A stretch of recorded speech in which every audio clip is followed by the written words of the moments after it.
사역을 시작하기에 앞서서 광야로 기도하시러 갑니다. 그 스피커인지 마이크 선에서 좀 노이즈가 있는데 여러분 뭐 너무 신경 쓰지 마시고 설교에 좀 집중해 주시고 뭐 이거는 이제 한번 뭐 주중에 잡든지 할 테니까요. 예수님께서 공생의 사역을 시작하기에 앞서서 광야로 기도하러 가셨죠. 그리고 광야에서 사단에게 세 가지 시험을 받으셨습니다. 첫 번째 시험은 광야에서 40일 동안 굶주리신 예수님께 이 돌로 떡을 만들어 먹으라라는 시험이었습니다. 그러니까 먹고 사는 문제, 물질적인 문제로 시험을 했다라는 것입니다. 예수님께서 답하셨죠. 사람이 떡으로만 살 것이 아니라 하나님의 입으로 나오는 모든 말씀으로 살 것이니라. 떡도 중요하지만 떡을 넘어서는 하나님의 말씀으로 사는 영적인 존재다라는 것입니다. 오늘 두 번째 시험입니다. 여러분 두 번째 시험은 무엇입니까? 우리 5절 6절 함께 봉독하겠습니다. 시작.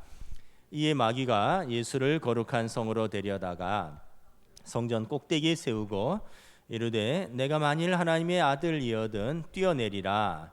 기록되었으되 그가 너를 위하여 그의 사자들을 명하시리니 그들이 손으로 너를 받들어 발이 돌에 부딪히지 않게 하리로다 하였느니라. 사단의 두 번째 시험은 내가 만일 하나님의 아들이 되면 성전 꼭대기에서 뛰어내리라라는 것입니다. 우리가 생각하는 그런 성전 꼭대기가 아닙니다. 우리 성전 꼭대기는 한 20m 안쪽이지만 역사가 요세푸스의 기록에 의하면 헤롯성의 그 예루살렘 성전이 건축이 되었는데 헤롯성은 예루살렘의 가장 높은 곳에 자리 잡았습니다. 그곳에 왕의 망대가 있는데 이 왕의 망대에서 남쪽 끝으로 보면 여호사밧 골짜기가 끝없이 펼쳐져 있습니다. 그러니까 우리 남산 봉수대에 가셔서 그 남산 밑에까지 이렇게 낭떠러지 그 계곡을 생각하시면 될 것 같습니다. 원래 예루살렘 자체가 해발 2,500척의 고지인데 그 고지에서 제일 높은 곳에 이제 헤롯성이 있고 그 헤롯성에 예루살렘 성전이 있는데 그 성전 꼭대기에서 여호사밧 골짜기까지는 무려 140m가 넘는 엄청난 높이라는 것입니다. 그러니까 아득하게 현기증을 느끼는 그러한 높이인 것입니다. 여기서 뛰어내리라는 거예요. 함정이 뭐냐 하면 사람은 할 수 없지만 내가 만일 하나님의 아들이거든 당신이 하나님의 아들이라면 가능하지 않겠느냐라는 것입니다. 만약 하나님의 아들이 아니라면 굳이 뛸 필요 없는데 만약 당신이 하나님의 아들이라면 한번 뛰어보라는 것입니다. 그러니까 만일 하나님의 아들이라면 여기에 함정이 있는 거죠. 예수님에게 자신 없으면 안 뛰어도 된다. 근데 하나님의 아들이라면 한번 뛰어보라라는 것입니다. 그래서 당신이 온 세상에 하나님의 아들임을 증명할 필요가 있지 않겠느냐. 그래서 한마디로 말하면 당신이 어떤 사람인지 보여달라. 당신의 능력을 보여달라. 이 세상에 당신이 하나님의 아들이란 걸 한번 과시해 달라라는 것입니다. 뭘 힘들게 제자들과 그렇게 3년을 씨름하고 뭘 힘들게 바리새인들과 또 사두개인들과 자신을 변증하기 위해서 논쟁하고 뭘 힘들게 귀신을 쫓아내고 병을 고치고 새벽부터 일하느냐. 그냥 높은 십자가 위에서 100m 넘는 그 성전 꼭대기에서 한번 짜잔하고 뛰면 당신이 하나님의 아들이라는 것을 온 세상이 알지 않겠느냐. 한 방에 좀 끝내달라. 뭘 십자가에 죽는 수고가 필요하냐라는 것입니다. 사단이 이렇게 유혹을 하는 데는 그 배경이 있습니다. 배경에 유대의 메시아 전승의 배경이 있습니다. 유대의 메시아 전승은 구약의 묵시록인 다니엘서와 구약의 마지막 선지자인 말라기에 의해서 기록되어 있는데 여러분 다니엘서에 보면 내가 또 한밤중에 환상을 보니 인자 같은 이가 하늘 구름을 타고 옛적부터 항상 계신 이에게 나와 그 앞으로 인도되어 그에게 권세와 영광과 나라를 주고 모든 백성과 나라들과 다른 언어를 말하는 모든 자들이 그를 섬기게 하였으니 그의 권세는 소멸하지 아니하는 영원한 권세요 그의 나라는 멸망하지 아니할 것이라. 메시아가 하나님의 아들이 하늘 구름을 타고 호련히 나타나서 하나님 아버지로부터 나라와 권세와 영광을 가지고 이 세상을 통치할 것을 보여주실 것이다 라는 것입니다. 그리고 말라기 3장 1절에 너희가 구하는 바 주가 갑자기 그의 성전에 임하시리니 곧 너희가 사모하는 바 언약의 사자가 임하실 것이라. 너희가 구하는 바 주 곧 메시아가 갑자기 그의 성전에 임하셔서 너희가 사모하는 바 그 언약의 사자로서 언약을 성취할 것이다.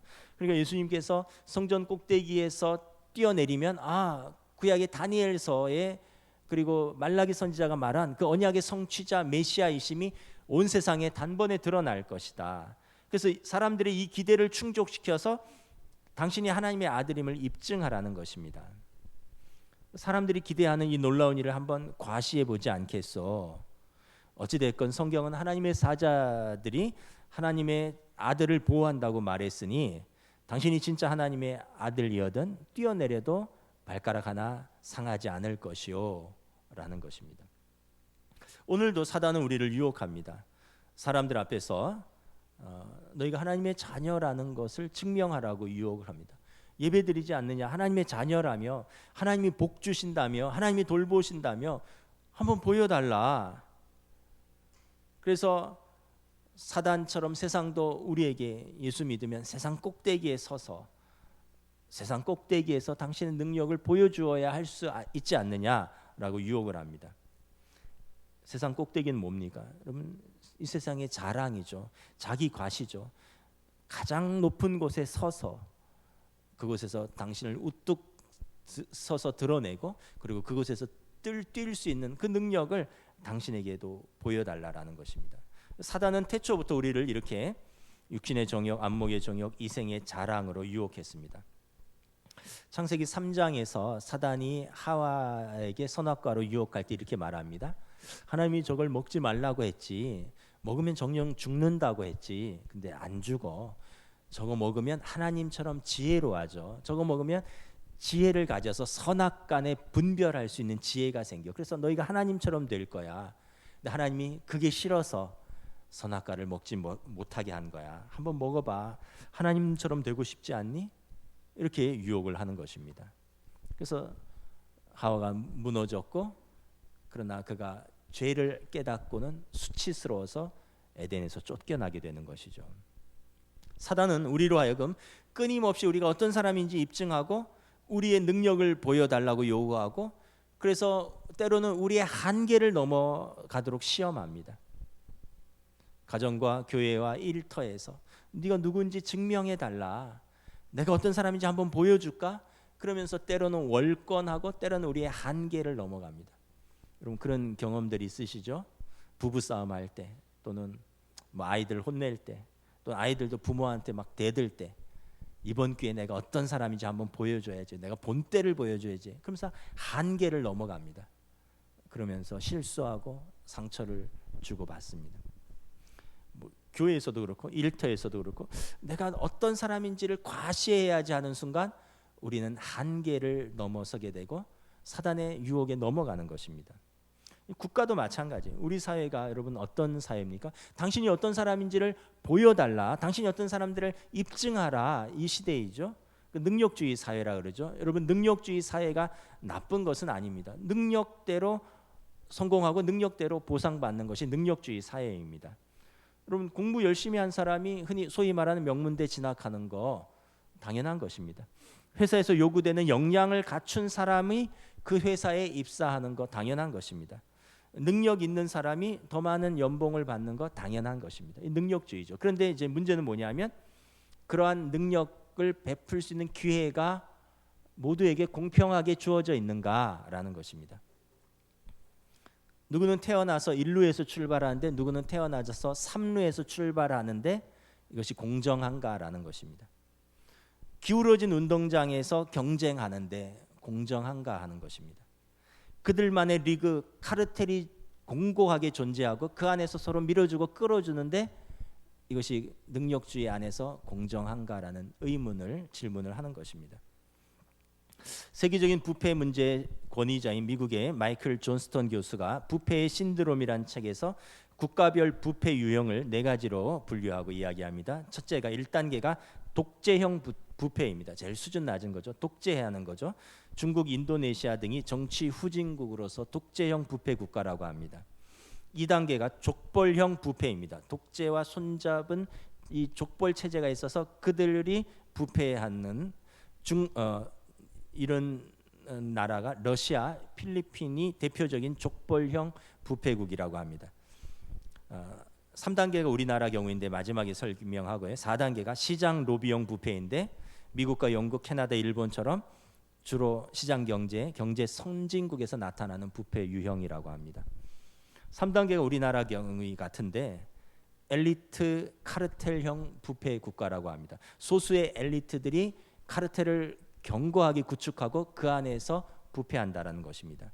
대표적인 나라로 우리나라를 언급하는데 인맥을 중시하는 문화에서 나타나는데 학연 지연으로 정치인과 고위 관료, 대기업, 언론, 이른바 우리 사회 엘리트들이 겉으로 보기에는 정상적인 경쟁 성공 같지만 그 속에는 내밀한 학연 지연으로 카르텔을 구축하고 그 위에 권력 기반을 만들고 유지하고 서로 밀어주고 끌어주면서 이익을 추구하는 부패 형태라고 정의했습니다. 제 얘기가 아니라 여러분 부패에 대해서 권위자인 마이클 존스턴 교수의 부패의 신드롬에서 나오는 이야기입니다. 그러고 보니까 그런 것 같아요. 우리나라가 여러분 목회자와 또 교회의 선지자적 기능이 있습니다. 하나님의 말씀으로 옳지 않은 것을 선포해야 되는 기능이 있습니다. 근데 어떤 면에서 보면 교회도 그들만의 리그가 있습니다. 예를 들면은 대형 교회에서 자기 아들에게 교회를 세습하는 것, 교회도 자유롭지 못해요. 여러분 요즘 국무위원들 청문회 하잖아요. 그 보면 정권이 전임 정권에서도 그 문제가 있었는데 이번 정권에서도 똑같습니다. 제가 언론과 청문회를 통해서 나타난 팩트를 이야기하는 것입니다. 국무총리 후보자가 경기고와 서울대 경제학과를 수석으로 졸업했습니다. 행정고시에 패스했고 고위 관료로서 살았습니다. 특허청장, 통상산업부 차관을 역임하고 은퇴하고 로펌 김앤장 고문으로 갔습니다. 다시 재경부 장관 및 경제부총리로 복귀하고 그리고 은퇴하고 다시 로펌 김앤장 고문으로 갔습니다.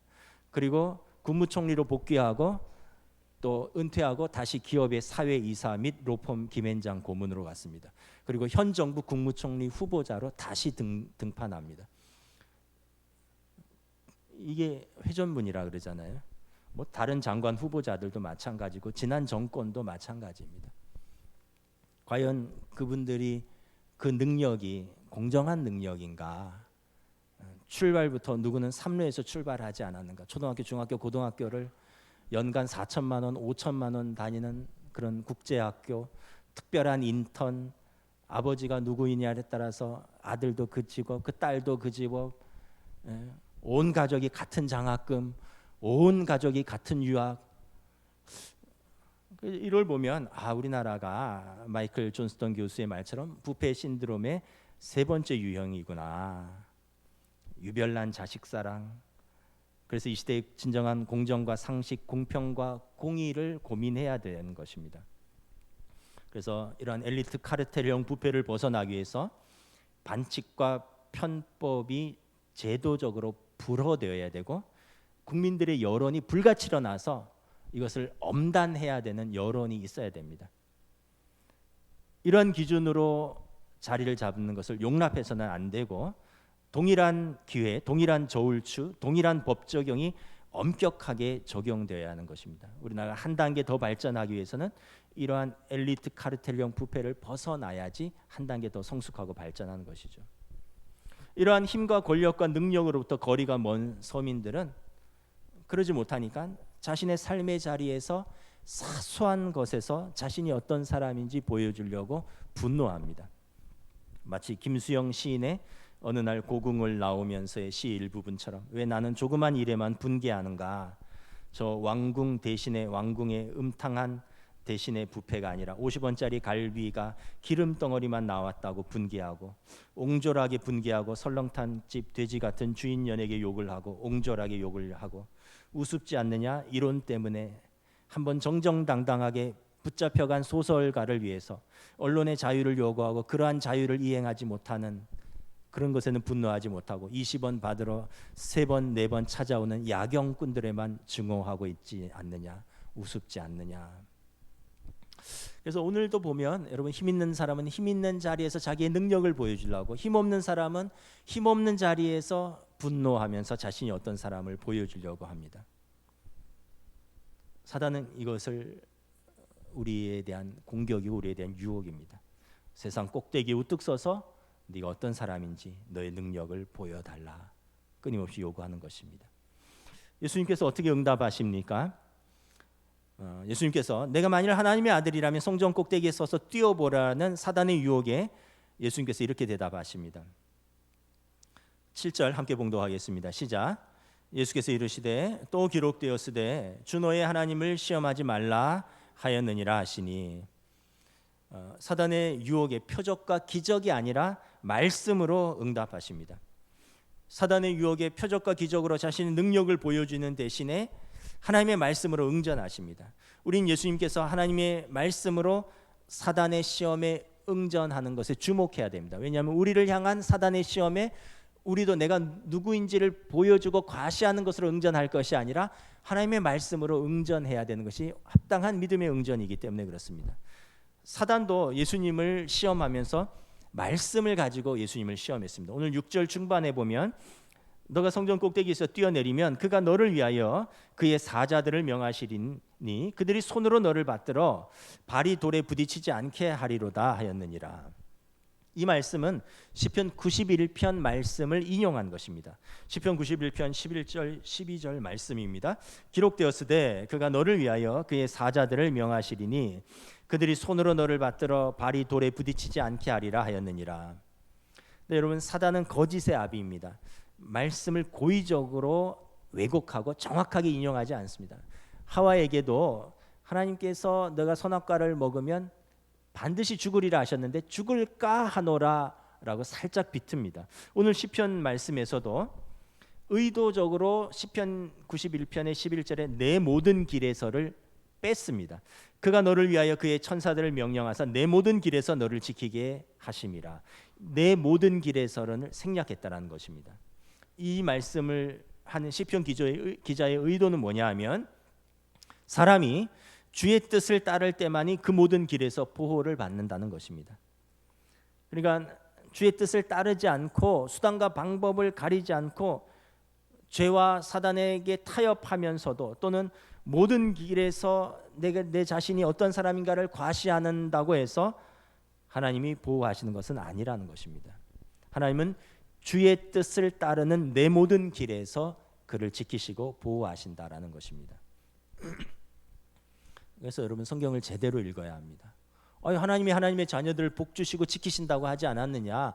내가 무슨 짓을 해도 해를 당하지 않을 것이며 무슨 방법으로 살아도 하나님이 나를 복 주셔야 되는 거 아니냐? 무슨 방법이지가 아니라는 것입니다. 주의 뜻대로 행하는 그 모든 길에서 하나님의 돌보심이 있다는 것입니다. 성경을 제대로 읽으면 예수님이 성전 꼭대기에서 뛰어내리는 극적인 방법으로 사람들의 환심을 사는 일은 하나님의 뜻이 아닌 것임을 분명히 알 수 있습니다. 사단도 그것을 알고 있었는데 말씀을 왜곡해서 예수님을 유혹하는 것입니다. 그래서 예수님께서 사단의 의도적인 말씀의 왜곡을 지적하시면서 예수님도 말씀으로 응전하십니다. 신명기 6장 16절의 말씀입니다. 기록되었으되 주 너의 하나님을 시험치 말라. 너가 지금 시편 91편의 말씀을 왜곡해서 나에게 말하는 것은 하나님을 시험하는 것이다. 수단과 방법을 가리지 않고 내 능력을 보여달라. 하나님을 시험하는 것이다. 성경에 기록되었으되 주의 뜻대로 행하라 하였고 하나님을 시험하지 말라 하였다라는 것입니다. 하나님의 뜻대로 살면서 위험을 당할 때 우리가 믿음으로 용기를 얻고 하나님의 구원을 기대하는 것은 당연한 일이나, 하나님의 뜻대로 살지 않으면서 또 스스로 위험을 자초하면서 하나님의 기적을 부르는 것은 그분을 시험하는 행위라는 것입니다. 하나님을 시험하여서 자신이 성부의 뜻을 거스려서 무엇을 행하는 것은 성자로서 합당한 일이 아닐 뿐더러 십계명의 제3계명인 너는 내 하나님 여호와의 이름을 망령되이 부르지 말라를 거스르는 것이다. 그래서 여러분, 하나님의 말씀을 올바로 알고 올바로 붙드는 것이 중요합니다. 세상은 우리에게 너가 누구인지 보여달라, 당신이 누구인지, 당신 능력을 보여달라, 당신 성전 꼭대기에 서는 것을 보고 싶다, 거기서 뛰는 것을 보고 싶다라고 말하지만 성경에는 뭐라고 되어 있습니까? 누가복음 9장에 예수님의 제자들도 우리 중에 누가 큰 자냐라는 것으로 논쟁했습니다. 그때 예수님께서 한 어린아이를 불러서 제자들 앞에 세우고 이렇게 말했습니다. 누구든지 이 아이를 내 이름으로 영접하는 자, 용납하는 자, 그리고 너희 모든 사람 중에 이 어린아이처럼 가장 작은 자가 큰 자라. 우리는 작은 자가 될지언정 우리보다 더 연약한 자, 더 작은 자들을 섬길 때 하나님 나라에서 큰 자로 인정받는다는 것입니다. 내가 큰 자가 되어서 다른 사람을 작게 만드는 것이 세상에서는 큰 자인지 모르지만 하나님 나라에서의 큰 자는 우리가 작을지라도 우리보다 더 작은 자, 여러분, 우리보다 더 작은 자, 소외된 자, 고아, 과부, 또 나그네, 우리 요즘으로 말하면 한부모 가정, 요즘으로 말하면 외국인 노동자, 장애인, 이 사람들을 품고 이 사람들을 돕고 이 사람들을 섬기는 것이, 그것이 교회가 해야 할 일이고 그것이 성도의 마땅한 바고 그것이 하나님 나라에서의 큰 자입니다. 자꾸 위에 있는 사람만 부러워하고 위에 있는 사람만 바라보면서 그렇게 자기를 과시하는 것은 하나님 나라에서 합당치 아니하다. 세상은 그런데 너희는 그렇지 않아야 하리니 말씀을 하는 것입니다. 요한복음 13장에서 제자들의 발을 닦아주시면서 예수님 말씀하십니다. 너희가 나를 선생이라 또는 주라 하니 너희 말이 옳도다. 내가 그러하다. 내가 주와 또는 선생이 되어서 너희 발을 씻었으니 너희도 서로 발을 씻어주는 것이 옳으니라. 내가 너희에게 행한 것 같이 너희도 행하게 하려 하여 본을 보였노라. 주님이 본을 보이셨습니다. 마지막 만찬에 겉옷을 벗고 수건을 허리에 동이시고 제자들이 주와 선생님이라 부르시는 주님께서 제자들의 발을 친히 닦아주셨습니다. 너희도 이와 같이 하게 하여 내가 본을 보였노라. 이것이 여러분 성경의 말씀인 것입니다. 그래서 우리는 여러분 성경에서 뭐라고 말씀하시는지에 귀를 기울여야 하고 세상의 소리에 귀를 기울이는 것이 아니라 하나님께서 뭐라고 말씀하시는가, 예수님께서 뭐라고 말씀하시는가에 귀를 기울여야 합니다.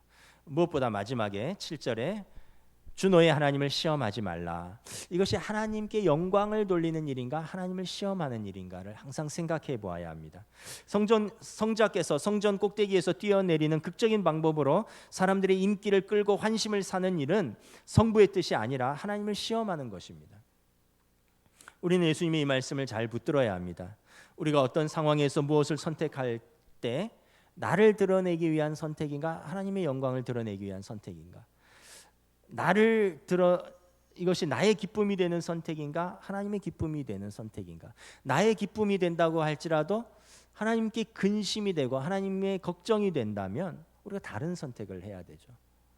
그래서 여러분 우리는 항상 주 너의 하나님을 시험하지 말라 이 말씀을 기억하면서 올바른 선택을 할 수 있는 믿음과 용기를 달라고 성령님께 기도해야 하는 것입니다. 여러분 운동할 때 중요한 게 힘을 빼는 것이 중요합니다. 모든 운동이 다 그렇습니다. 힘을 빼야지 정확하게 그 운동을 잘 할 수 있습니다. 힘을 쓰면 힘과 힘의 충돌이 일어나서 오히려 부작용이 날 때가 있습니다. 신앙생활도 마찬가지입니다. 내 힘을 빼는 것입니다.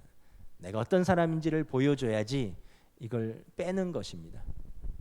내 힘을 빼고 그리고 성령님의 인도하심을 따르면 예수님의 은혜가 드러납니다. 그런데 내가 어떤 사람인지를 보여줘야지 그러면서 내 힘을 주고 과시하면 예수님의 십자가가 가리워지는 것입니다. 이건 가정에서도 그렇고 교회에서도 그렇고 우리 삶의 전반에서 동일한 원리인 것입니다. 여러분 예수님이 오병이어의 사건 이후에 사람들의 환호를 받으셨습니다. 사람들이 야 우리 먹을 걸 해결해 주셨다. 어디 계시냐? 예수님께서 너희가 나를 찾는 이유가 먹고 배부른 까닭이라. 그러면서 먹고 썩어지는 양식을 위하여 나를 찾지 말고 영원히 목마르지 않는 생수, 영원히 배고프지 않는 하늘의 양식을 찾으라. 그러면서 예수님이 군중 사이에서 숨으셨습니다. 그러면서 예수님이 십자가를 차근히 준비하셨습니다. 예수님도 그때 여러분 오병이어의 사건 이후에 자신을 확 드러낼 수 있는, 여러분 정치는 바람인데 그때 그 바람을 확 탔어야 되는데 왜 예수님이 타이밍을 놓치셨을까요? 그 타이밍이 아니라 십자가가 그분의 타이밍이기 때문에 그런 것입니다. 신앙이 좋다라고 하는 것은 무엇일까? 주일 예배 꼬박 드리고 새벽 기도 드리고 뭐 성경 공부하고, 이것도 신앙이 좋은, 당연히 안 하는 것보다 신앙이 좋죠. 그런데 신앙이 좋다는 것은 그 삶에서 하나님의 말씀이 순종으로 드러날 때 진짜 신앙이 좋은가 아닌가를 드러나는 것입니다.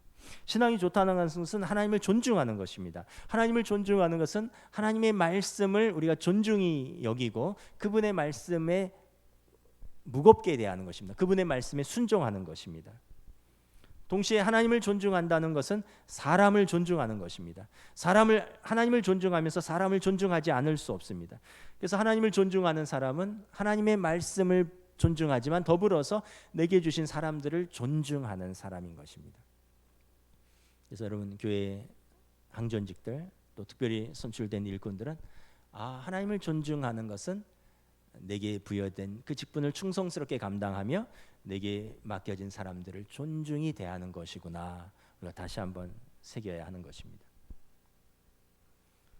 수단과 방법을 가리지 않고 다른 사람을 짓밟고서라도 내가 어떤 사람인지 보여주고 내 능력을 과시하는 것은 하나님을 존중하는 사람의 자세와 태도가 아닌 것입니다. 저와 여러분은 어떤 사람인가? 전에 우리 교회 부흥에 오셨던 박종순 목사님의 완주자의 노래라는 책의 일부 내용을 다시 한번 소개하겠습니다. 정도 목회라는 내용인데, 이솝 우화에 토끼는 완승을 장담했고 거북이는 완주에 올인했습니다. 승리는 거북이의 것입니다. 저는 늘 거북이처럼 완주자가 되는 것이 바람이었습니다. 토끼처럼 특별한 재주가 없는 범사가 일천한 저로서는 완승이나 완성이 어려웠기 때문에 늘 거북이처럼 완주하는 것을 목표로 세웠습니다. 오늘 특별한 것은 내일 또 일상적이기에, 그래서 특별한 것을 추구하기보다는 더디고 느리더라도 완주자의 길을 걷는 쪽이 덤비고 서둘다가 넘어지는 것보다 훨씬 좋다는 생각을 하게 된 것입니다. 저는 늘 목회는 마라톤이다라는 생각을 했습니다. 단판 승부보다는 완주 목회가 중요하다고 생각하기 때문입니다. 빠르고 느리고 크고 작고 높고 낮은 것은 개인 차가 있을 수 있습니다. 그러나 모든 완주자에게는 동일하게 극기와 인내가 필요합니다. 마라톤에서 1등의 면류관을 못 쓰더라도 결코 포기하지 않은 채 사력을 다하여 들어오는 꼴찌 완주자라도 모든 것이 축복받는 있기 때문입니다. 그리고 이것이 저의 목표입니다. 참 동일한 원리 같습니다. 여러분 가정도 그렇고요, 여러분의 관계도 그렇고 신앙생활도 그렇고 완주가 중요합니다. 한때 반짝 끓고 사라지는 것이 아니라 더디고 느린 것 같지만 끝까지 완주하고 묵묵히 가정을 이끌고 나가고 묵묵히 교회를 섬기고 묵묵히 내 인생을 더딘 것 같지만 완주하는 것, 이것이 우리를 이 시대에 빨리 드러내라, 높은 곳에서 너 자신을 증명하라고 입증하는 것에 대한 어떻게 보면 믿음의 삶이 아닌가 생각을 합니다. 말씀을 마치겠습니다. 여러분 어떠십니까? 내가 어떤 사람인지를 보여주려고 입증하려는 유혹에 빠지지 않습니까? 욕심은 시야를 가리웁니다. 욕심을 버리면 시야가 넓어집니다. 힐러리 클린턴 전 국무장관이 이런 말씀을 했죠. When they go low, we go high. 저들은 저열하게 갈 때 우리는 품위 있게 갑시다. 비슷하게 좀 바꿔봤습니다. 저들은 세상적으로 갈 때 우리는 믿음으로 갑시다. 우리 찬양하겠습니다.